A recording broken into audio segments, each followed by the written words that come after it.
Picture this. Under the blinding stage lights, John, the epitome of rock stardom, commanded audiences worldwide. His voice could move mountains, his presence electric. Multiple mansions, adoring fans, and a life most could only dream of. That was John's reality. But in a small shoe store across town, Tim's reality couldn't have been more different.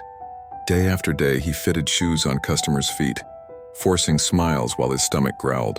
Some nights he'd stare at his empty fridge, wondering how he'd make it to the next paycheck. The contrast between his life and John's success ate at him, slowly at first, then with increasing intensity. It started innocently enough. Tim would see John's face plastered across billboards announcing another world tour, another platinum record, another mansion purchase. Each announcement felt like a personal attack, a reminder of his own failures. The bitterness grew roots deep and twisted, transforming Tim from a struggling employee into something darker. When John would leave for his magnificent world tours, Tim saw opportunities. Small acts of sabotage at first, nothing that would raise suspicion. But with each successful interference, Tim's appetite for revenge grew stronger. The rush of power he felt when causing chaos in John's perfect life became addictive. His eyes would light up with a dangerous gleam whenever he'd craft his next plan, his mind becoming a playground for increasingly sinister schemes. John, meanwhile, lived in his bubble of fame and fortune, completely oblivious to the shadow growing longer behind him.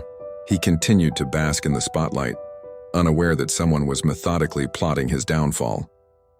Each time he'd step onto another private jet, each time he'd purchase another luxury car, he was unknowingly adding fuel to Tim's fire. Tim's transformation was complete, from a struggling shoe store employee to a man consumed by hatred. His apartment walls became covered with news clippings about John, his computer filled with detailed plans. The more he plotted, the more sadistic his thoughts became.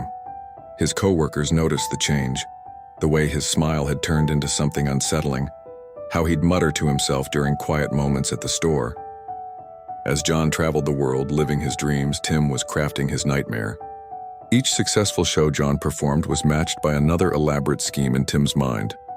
The contrast between their lives had created a monster, and this monster was patient, calculating, and determined. This is where our story pauses, with one man at the height of his success and another at the depths of his darkness. But as any good story teaches us, the higher the climb, the harder the fall. And Tim? Well, Tim was just getting started. The question remains, how far would Tim go to satisfy his hunger for revenge? What depths of darkness would he explore to bring down the star that shone so bright? This is just the beginning of a tale where fame meets obsession and success meets its shadow.